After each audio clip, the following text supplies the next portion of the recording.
সারাটা জীবন যে নবী আমার তোমার আমার জন্য কেঁদেছেন, আজও রওজা মুবারকে আল্লাহ নবী তোমার আমার জন্য কাঁদতেছে। আল্লাহ নবীকে আপনারা হায়াতুন নবী মানেন তো? এই যে একটা আদব আর বিয়াদবের নমুনা।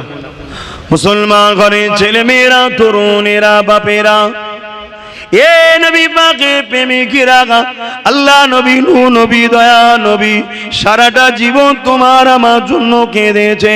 আল্লাহ নবী জীবনে এমন কোনো দিন যায়নি যে দিনটা তোমার আমার জন্য কাঁদেনি। আল্লাহ নবী যখনই কেঁদেছে ওই কান্নাটা গুনাহগার উম্মত উম্মতীদের জন্য কেঁদেছে। আল্লাহ নবী একদিন আমার আল্লাহ পাকের কাবা শরীফটা তওয়াফ করতেছিলেন।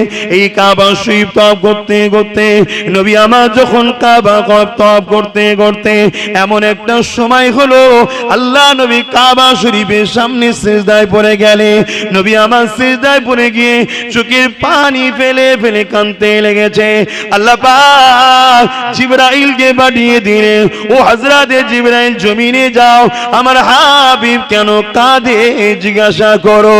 এ নওজওয়ানেরা, তরুণেরা, কোন নবীকে ভালোবাসার কথা বলছি, কোন নবীকে পিয়ার করার কথা বলছি, কোন নবীকে মোহাব্বত করার কথা বলছি, যে নবী আমার সারাটা জীবন তোমার আমার জন্য কেঁদেছে।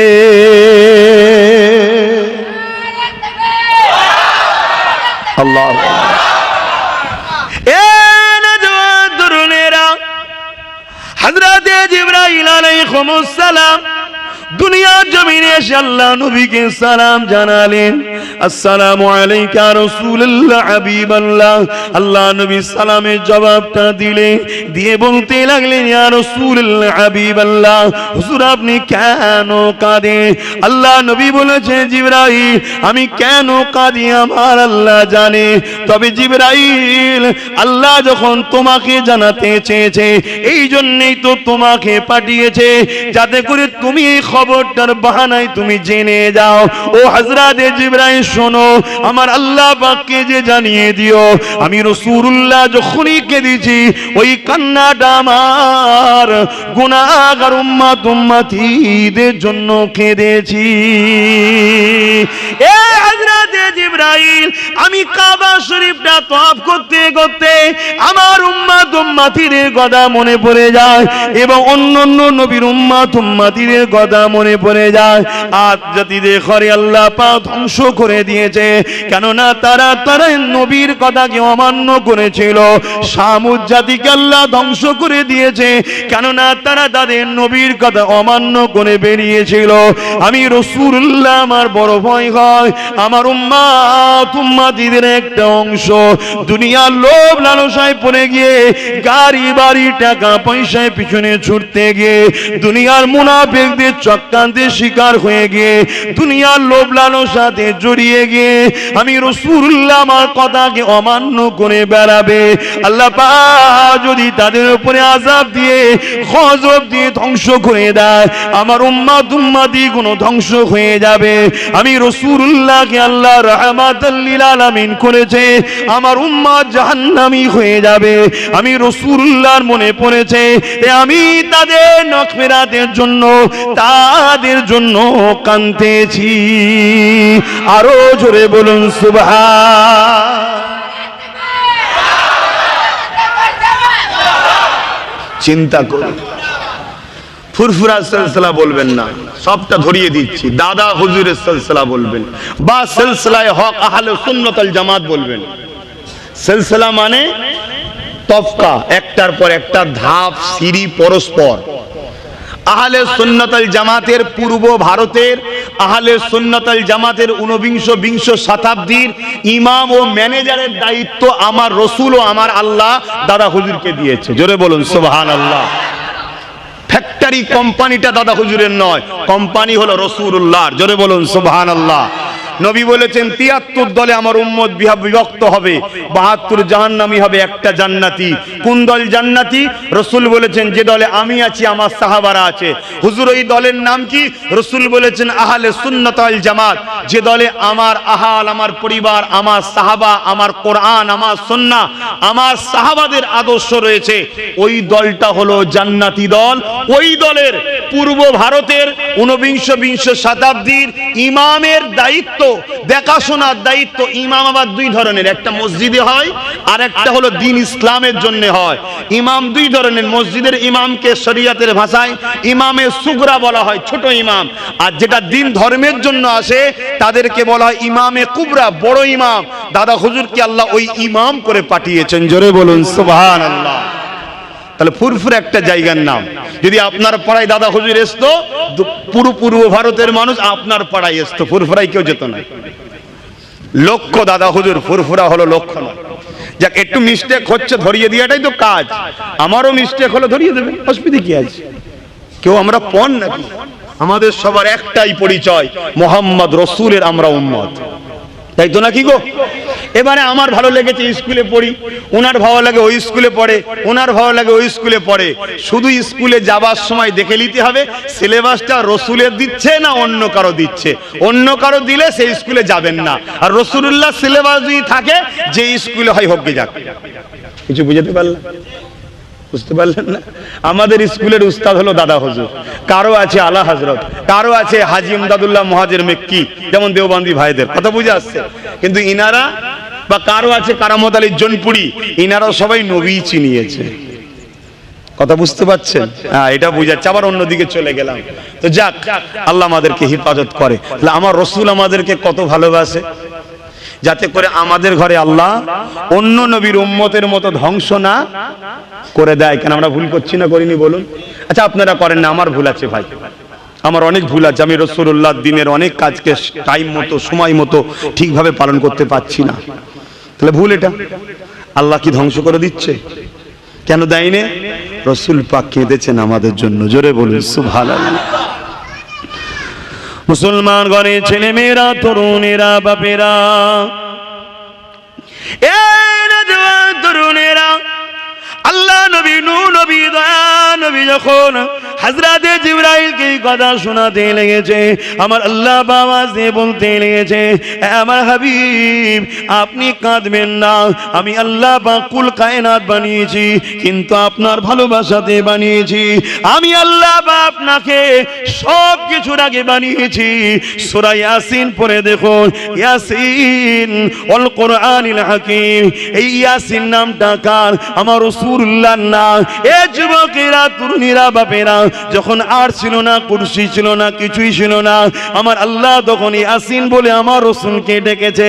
অর্থাৎ আমার আল্লাহ পাক আমার নবীকে তখন ডেকেছে যখন কিছুই ছিল না। আমার আল্লাহ তখন আমার নবীকে ইয়াসিন বলে ডেকেছে। সেই নবী পাককে বলতে লেগেছে, আমার হাবিব আমি আল্লাহ সব কিছু আপনার জন্য বানিয়েছি, আমি আপনাকে প্রিয়ার করে ভালোবাসি। তাই আমি কথা দিয়ে দিলাম, আপনার উম্মত উম্মতিরা যতই গুনাহ করে ফেলুক না কেন, যদি আপনার দরবারে আসে, আপনার কাছে এসে যদি তওবাটা করে না, আর আপনি তাদের জন্য যদি আমাকে একটু ইশারা করে দেন, আল্লাহ মাফ করে দেন, আমি আল্লাহ ওয়াদা করে দিলাম তাদেরকে নাজাত দিয়ে দেব। আরো জোরে বলুন সুবহান। আপনার কাছে যদি আসে, তওবা করে আপনার কাছে এসে, কিন্তু তওবাটা করবে কার কাছে? আল্লাহর কাছে। কিন্তু আপনার কাছে এসে তওবা যদি করে, আর আপনি যদি তাদের জন্য একটু আল্লাহ মাফ করে দেন, আমি তাদেরকে কি করব? নাজাত। এখন প্রশ্ন আমারও তো দিলে জাগতে পারে, অনেক নবী পাক সাল্লাল্লাহু আলাইহি সাল্লাম দুনিয়া থেকে পর্দা নিয়েছে, আখিরাতের রাস্তায় রওনা দিয়েছে। আমরা না নবী পাকের যে হাত ধরতে পারছি, না কদম মুবারক ছুঁতে পারছি, না বলতে পারছি হুজুর আমি ভুল করেছি, তওবা পড়ি একটু বলে দেন। এই কথা বুঝছেন না? বুঝতে পারছেন না? কথা মাথায় ঢুকছে? এ থেকে কি প্রমাণ হয়? রাসূল পাক সাল্লাল্লাহু আলাইহি ওয়াসাল্লাম হায়াতুন নবী, জোরে বলুন সুবহানাল্লাহ। না হয় সাহাবারা হলো নসিবওয়ালা, আমরা হলাম কপাল ফাটাওয়ালা। আল্লাহ পাক সাহাবাদের কাছে নবীকে পাঠিয়েছে, আমাদের কাছে নবী নেই। কথা মাথায় ঢুকছে না? ঢোকে নেই। নবীর রওজায় যারাই যায় তারা সালাম দিলে রাসূলুল্লাহ জবাব দেয়। যাদের কান আছে শুনতে পায়, যাদের কান নাই কিন্তু কাঁধে ফেরেশতা আছে শুনে লাই। জোরে বলুন সুবহানাল্লাহ। এই একটা জিনিস। আর একটা জিনিস, আপনি বলবেন আমি তো গরিব, আমি কি করে যাব মদিনায়? তাহলে তার জন্য কি হবে বলুন? এই যে মাগরিবের সময় মসজিদে ঢুকেছিলেন তো, কি গো ঢুকেছিলেন তো? আমি কিন্তু ভাই রসুল চিনাবার স্বার্থে বলছি, আমাকে আজ বুঝতে পারছেন তো নাকি? আমি রসুলকে চিনাবার স্বার্থে আপনাদেরকে বুঝাচ্ছি, যাতে করে প্রেম হয় নবীর ওপরে, ইশক হয় নবীর ওপরে। তার শান বুঝলে তবে তো প্রেম হবে, তার মাকাম বুঝলেই তো প্রেম হবে, তার আজমত বুঝলেই তো প্রেম হবে। আর তাকে যদি সাধারণ মানুষ বানিয়ে দেওয়া হয় তাহলে কি প্রেম হবে? ভালো তারে বুঝুন। এ যুবক, তোমরা তো এখন মোবাইল পীর সাহেব ধরেছো, ইউটিউব পীর সাহেব ধরেছো, আর ফেসবুক পীর সাহেব তোমাদের হয়েছে। অত সহজ নয়। ইংলিশে তৈরি ডাক্তারের বইটা ইংলিশে লেখা, ইংলিশের মাস্টার যিনি ইংলিশ পড়ায় আপনার এলাকার বিশ্ববিদ্যালয়ে বা কলেজে, সে যদি ডাক্তারি বই নিয়ে এসে পড়ে নিয়ে বলে আমি সব জানি, আমি ইংলিশ মুখস্থ, অনর্গল পানির মতো পড়তে পারি, তাকে কি আপনি অপারেশন করতে আপনার পরিবারকে দেবেন? আপনি নিজে তার কাছে অপারেশন হবে কেন? সে ডবল ইংলিশে এমএ তাও হবেন না কেন? সে তো ইংলিশে পড়ে নিচ্ছে কিভাবে ছুরি চালাতে হয় না। আপনি তখন বলবেন ভাই সব পড়তে পারে কিন্তু প্র্যাকটিক্যাল একটা ডাক্তারের কাছে তুমি ট্রেনিং নিয়েছো কি দেখি, ঠিক না বেটি? অতএব ফেসবুকে যদি দিন শিখা যেত তাহলে রাসূল পাক মদিনার নববী শরীফকে মাদ্রাসা বানাতো না। ওটা শুধু মসজিদ নয়, ওটা একটা শিক্ষা কেন্দ্র।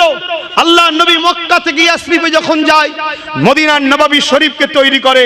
শুধু ধর্ম শিক্ষা দেয়নি, সায়েন্সের শিক্ষা দিয়েছে, ম্যাথমেটিক্সের শিক্ষা দিয়েছে, দর্শনের শিক্ষা দিয়েছে, ফিলোসফির শিক্ষা দিয়েছে, জীববিদ্যার শিক্ষা দিয়েছে, রাষ্ট্র পরিচালনা করার শিক্ষা দিয়েছে, আবার ধর্মনীতিরও শিক্ষা দিয়েছে। আল্লাহ নবী পৃথিবীকে তো এলেমের দরজা খুলে দিয়েছে। জোরে বলুন সুবহানাল্লাহ। ১৫০০ বছর আগে পৃথিবীর মানুষ জানতো না কিভাবে মোটর গাড়ি তৈরি করতে হবে, কিভাবে চাঁদে রকেট যাবে, কিভাবে মানুষ প্লেনে চাপবে, মাটির তলায় কি আছে। ১৫০০ বছর আগে জানতো না মায়ের পেটে কিভাবে সন্তান হয়। ১৫০০ বছর আগে মানুষ জানতো না আহা আমার রাসূলুল্লাহ আমেরিকা হোক, ফ্রান্স হোক, যেই হোক, বড় বড় ফুটানি দেখাতে পারো। মনে রেখে দিও তোমরা সবাই আমার রাসূলুল্লাহর কাছে ঋণী। জোরে বলুন সুবহানাল্লাহ, আরো জোরে বলুন সুবহানাল্লাহ। আল্লাহ নবী একদিন মদিনা নববী শরীফে বসে রয়েছেন, সাহাবা হুজুরদিগকে নিয়ে আল্লাহ নবী কথাবার্তা বলতে লেগেছেন। সাহাবা হুজুরদের মধ্যে থেকে একজন সাহাবা উঠে দাঁড়িয়ে পড়তে লেগেছে আর আল্লাহ নবীর কাছে ইজাজত নিতে লেগেছে। ইয়া রাসূলুল্লাহ হাবিবাল্লাহ, আমি কিছু বলতে চাই, হুজুর ইজাজত দিন। আল্লাহ নবী ইজাজত দেয়। কোন সাহাবা বলতে লেগেছে ইয়া রাসূলুল্লাহ হাবিবাল্লাহ, আমাকে সর্বসময় নামাজ পড়তে বড় ভালো লাগে। আল্লাহ নবী বড় খুশি হতে লেগেছে, কেননা যারা এক আল্লাহকে না মেনে ৩৬০টা নকল খোদাকে উপাসনা করত, সেই মানুষগুলো আজকে বলতে লেগেছে ইয়া রাসূলুল্লাহ হাবিবাল্লাহ, আমাকে সর্বসময় মহান আল্লাহ পাককে সিজদা দিতে বড় ভালো লাগে। নবী আমার বড় খুশি হতে লেগেছে, কেননা আল্লাহ নবীর মেহনত করার ফল এগুলো। তাই নবী বড় হাসতে লেগেছে, খুশি হতে লেগেছে। আর একজন সাহাবী উঠে দাঁড়িয়ে বললেন ইয়া রাসূলুল্লাহ হাবিবাল্লাহ, আমাকে বড় ভালো লাগে সর্বসময় আল্লাহর কাবা শরীফটা তওয়াফ করব। নবী বড় খুশি হতে লেগেছে। আর এক সাহাবী উঠে বললেন ইয়া রাসূলুল্লাহ হাবিবাল্লাহ, বছরে 5টা দিন ছাড়া পুরো বছর রোজা রাখতে আমাকে বড় ভালো লাগে। এইভাবে এক একজন সাহাবী দ্বীন ইসলামের ভালো ভালো কথাগুলো বলতে লেগেছে। নবী আমার বড় খুশি হতে লেগেছে। ঠিক এমনই সময় ওই মজলিসেতে হযরত আবু বকর সিদ্দিক ছিলেন। তিনি উঠে দাঁড়িয়ে বললেন আসসালাতু আসসালামু আলাইকা ইয়া রাসূলুল্লাহ হাবিবাল্লাহ, হুজুর আপনি যদি আমাকে ইজাজত দেন আমি আবু বকরের কিছু ভালো লাগে। আল্লাহ নবী বললেন বাবা আবু বকর বলেন আপনার কি ভালো লাগে। হযরত আবু বকর কি বলেছিল শোনো, ইয়া রাসূলুল্লাহ হাবিবাল্লাহ, আমার সবথেকে বেশি ভালো লাগে আপনার কদমের কাছে বসে বসে আপনার নুরানি মুখরাখানা দেখতে ভালো লাগে। আরো জোরে বলুন সুবহান। নবী আমার তাবাসসুম হাসি আসলেন, মুচকি হাসি এসে দিলে আল্লাহ নবীকে বলতে লাগলে, ইয়া রাসূলুল্লাহ আমার আরো কিছু ভালো লাগে। কি ভালো লাগে? ইয়া রাসূলুল্লাহ হাবিবাল্লাহ, আমার মনে হয় আমি আবু বকর মাথার খামকে পায়ে ফেলবো, বড় মেহনত করে অর্থ ইনকাম করব, ওই অর্থগুলো আপনার কুদরত আপনার কদমে দেব।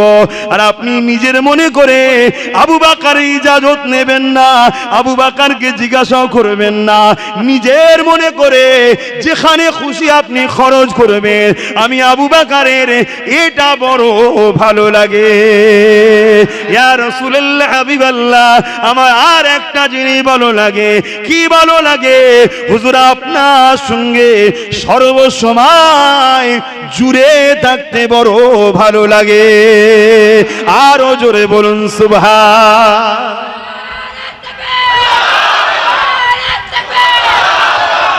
আহা, কোন সাহাবী নামাজ আলহামদুলিল্লাহ, আচ্ছা আবু বকরের নামাজ নেই, কথা বলবেন তো? কোন সাহাবীর রোজা আবু বকর কি রোজা রাখতো না? কিন্তু আবু বকর সিদ্দিক এমন একজনকে ভালোবেসে নিয়েছে, এমন একজনকে চেয়ে ফেলেছে, খোদ আল্লাহ যাকে ভালোবাসে। জোরে বলুন সুবহানাল্লাহ।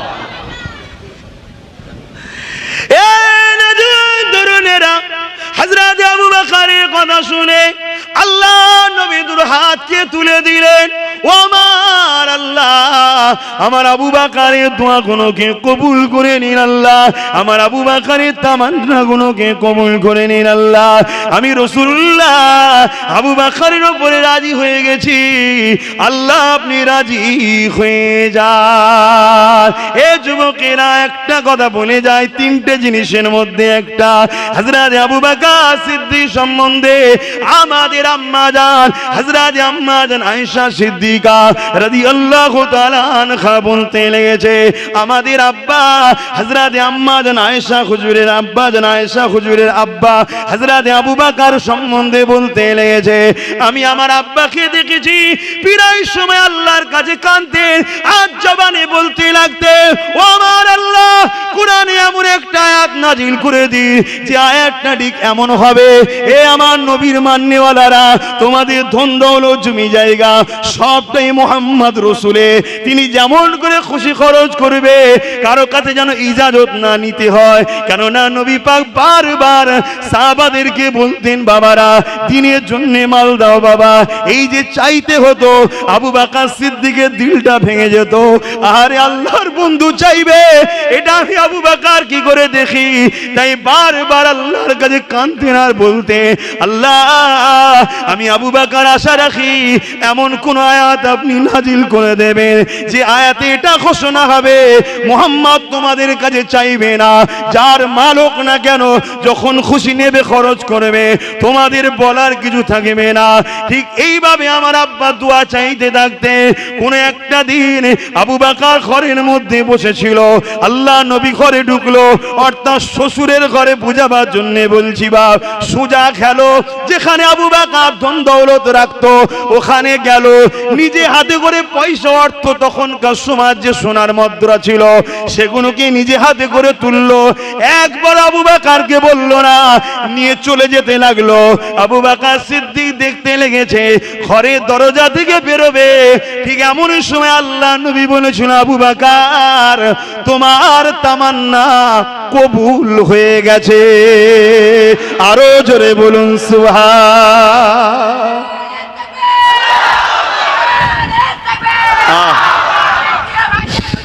আল্লাহ কি প্রেম, কি প্রেম। সেই ঘরের ছেলে আমার ফুরফুরা দাদা হুজুর, বুঝতে পারছেন না, ওই হযরত আবু বকর হুজুরের খুন এটা। আহা, ইনিও রক্তকে পানি করেছে রাসূলুল্লাহর দ্বীনের জন্য। আজ আমার যুবক ভাইরা কারবা সূত্রে বিভিন্ন জায়গায় যাচ্ছেন, যান, নতুন ধর্ম শিখবেন না, দাদা হুজুরকে ধরে থাকুন। আব্বাসকে পছন্দ নাই, বাদ দেন না, বাদ দেন, বাদ দেন। আপনার ইমানের স্বার্থে বলে যাচ্ছি, দাদা হুজুরকে ধরে থাকুন। আর আমাকে যদি কারো পছন্দ হয়, আল্লাহ ও রসুলের স্বার্থে ভালোবাসবেন, অন্য কোনো স্বার্থে নয়। কত পিয়ার করে দেখুন, হুজুর গেলেন, নিজে হাতে নিলেন, উনি দেখছে। বেরিয়ে চলে যাওয়ার সময় শুধু এতটুকু বলল, তোমার তামান্না কবুল হয়ে গেছে। জোরে বলুন সুবহানাল্লাহ। তাই তো আল্লাহ কোরআনে বললেন, তোমাদের ধন দৌলত জমি জায়গা সবকিছুর থেকে রাসূল প্রিয় নবী হাদিসে বললেন, লা ইউমিনু আহাদুকুম হাত্তা কুনা হাব্বা ইলাইহি মিন ওয়ালিদিহি ওয়া ওয়ালাদিহি ওয়ান নাস আজমাইন। এমন কি জানের থেকে বেশি রাসূলকে যে ভালোবাসবে সেই তো ঈমানদার। তাহলে যে জান দিতে পারবে সে রাসূলুল্লাহকে ধন দৌলত দিতে পারবে না? পারবে না। কেন জানের থেকে দামি কিছু আছে বাপ? চলে গেলে তো সব অন্যজনের হয়ে যাবে। এজন্য আল্লাহ বললেন জানের থেকেও দামি কে? মুহাম্মদুর রাসূল সাল্লাল্লাহু আলাইহি ওয়াসাল্লাম। সেই নবীকে পিয়ার করুন। আমার যুবকেরা, আমার আম্মা বোনগুলো দূরে শুনছেন, নবীকে ভালোবাসুন। সংসারে যদি কখনো অভাব হয় বেশি বেশি দরুদ পড়বেন। অশান্তি হচ্ছে স্বামী স্ত্রীতে, দরুদ পড়েন। দরুদ সমস্ত সমস্যার সমাধান। দরুদ কি বিশ্বাস হচ্ছে না? বলবেন তো বিশ্বাস হচ্ছে না? একটু হ্যাঁ কি না বলেন। দরুদ সব সমস্যার সমাধান আছে না নাই? তাহলে এই বিষয়টা ছোট্ট কথা বলতে লাগে। অভাবী সংসার, আমরা কি করি? অভাব বলে টাকা ধার লিই তো নাকি, এই ধার লিয়ে ফেলে না।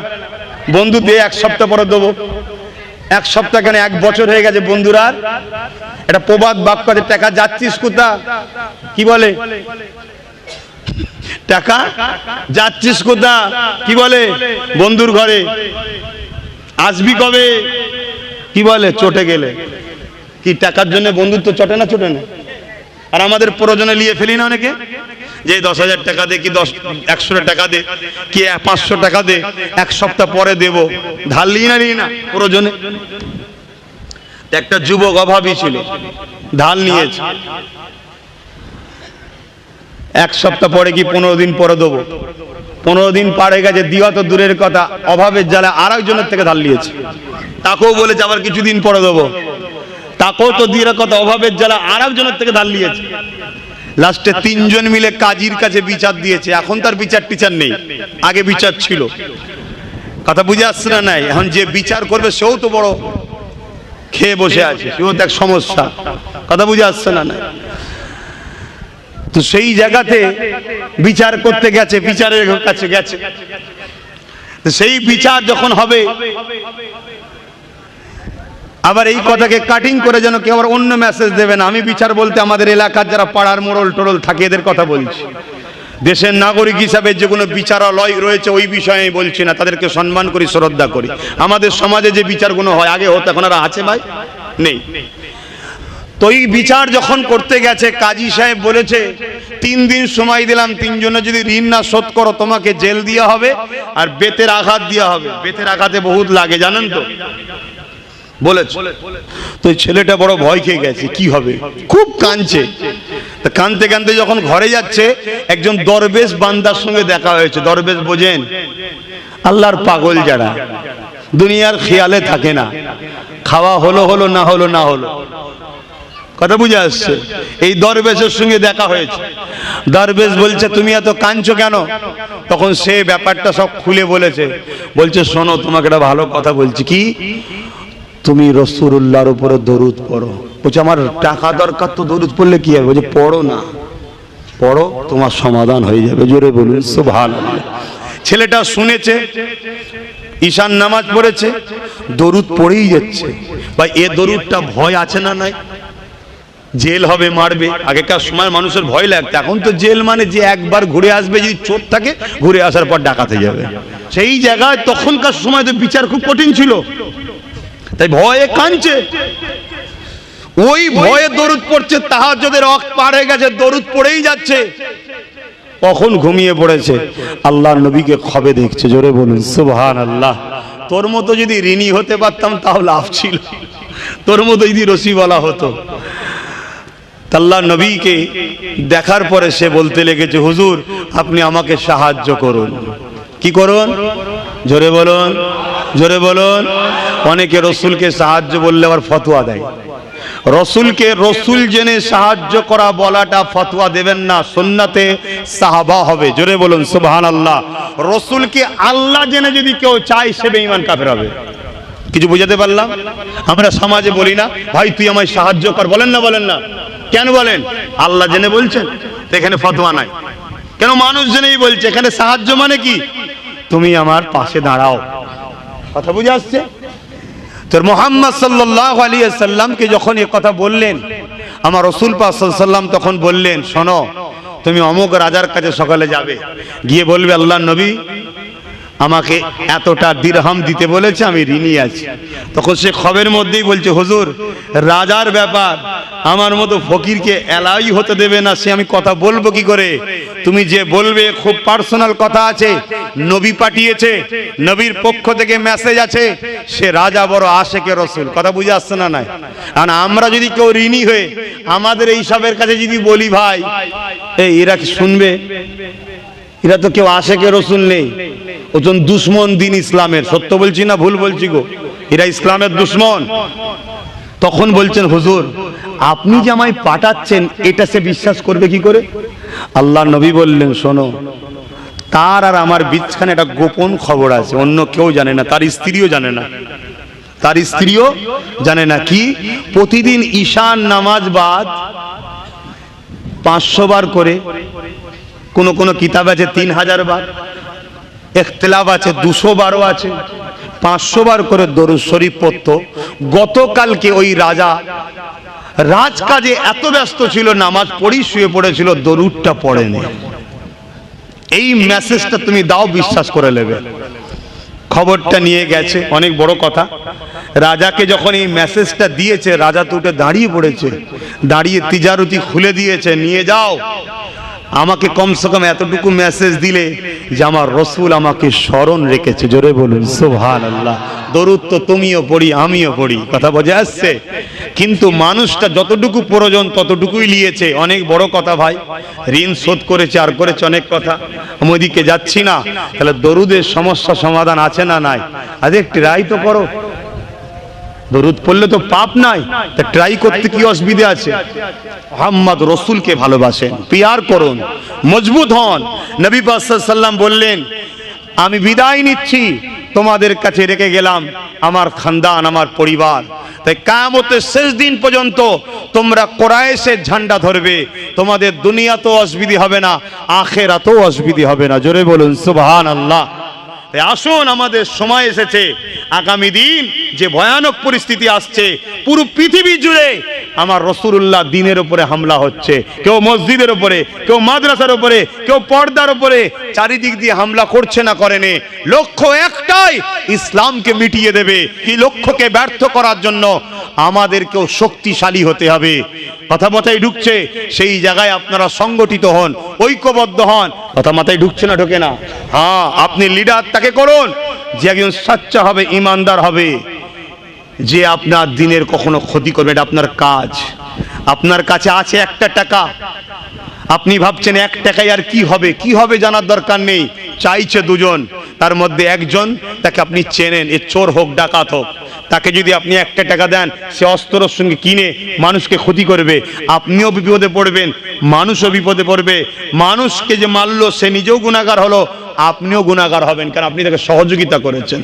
আর যদি একজন নেককার ভালো লোককে দেন, তাহলে সে দেখা যাবে 1 টাকা নিয়ে মানুষের উপকার করেছে। আমি 1 টাকা বুঝাচ্ছি রে বাবা, বুঝার হয় বুঝুন। জানবেন সেই মানুষটা যে উপকার করছে সেও নেকি পেল, আপনি তাকে সঠিক যোগ্যে সাহায্য করার জন্য আপনিও কামিয়াবি হবেন। তা আসুন, সময় তো আর নেই, হজ করতে গেলে সময়ও লাগে। আসেন আমরা সালাম দেবো, দয়ার নবীকে আদবের সাথে দেবো। সালাম দিবার হুকুম আল্লাহ দিয়েছে।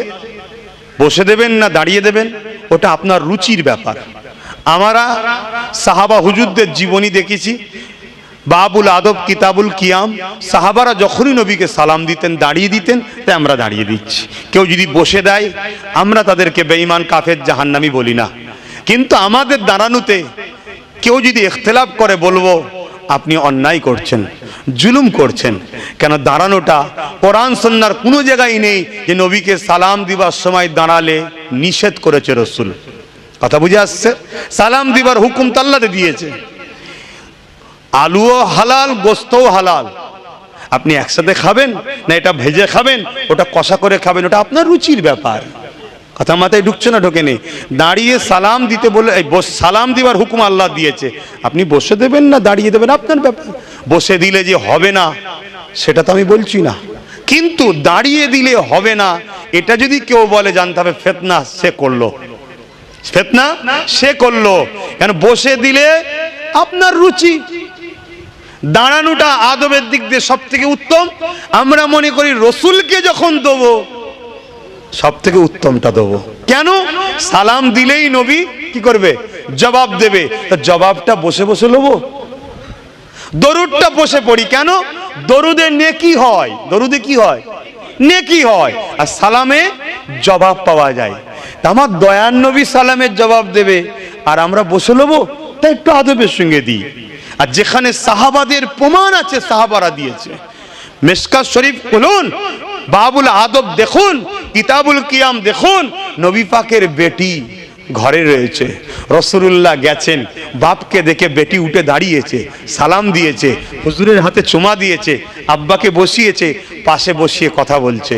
রাসূলুল্লাহর ঘরে বেটি ফাতেমা এসেছে, নিজের মেয়ে, হুজুর বেটিকে দেখে দাঁড়িয়েছে, হাতে চুমা দিয়েছে, পাশে বসতে দিয়েছে। মা, সংসারের কথা এবার বল। একটা হলো সম্মান আর একটা হলো স্নেহ। আমি আসছি, যুবকরা আমাকে দেখে দাঁড়াচ্ছে, এটা হলো আহা আলেম এসছে, পীরের বেটা এসছে, নবী বংশের সন্তান এসছে, সম্মান। একটা মুরব্বিও দেখি দাঁড়াচ্ছে, এটা কিন্তু সম্মান নয়, স্নেহ। আহ আমার বাচ্চা আসছে, আমার পীরের ছেলে আসছে, স্নেহ করছে। তাহলে দুটো সমান নয়, একটা আদব একটা স্নেহ। কথা বুঝে আসছে? দুটো ক্ষেত্রেই দাঁড়ানো শরিয়াতে ইসলামে জায়েজ আছে। জোরে বলুন সুবহানাল্লাহ। আসুন আমরা আদবের সাথে দয়ার নবীকে সালাম দেবো। ইয়া নবী সালাম, ইয়া রাসূল, ইয়া হাবিব সালাম, সালাম। طلع البدر علينا من شنيات الوداع وجب الشكر علينا ما دعا لله أحداي يا نبي سلام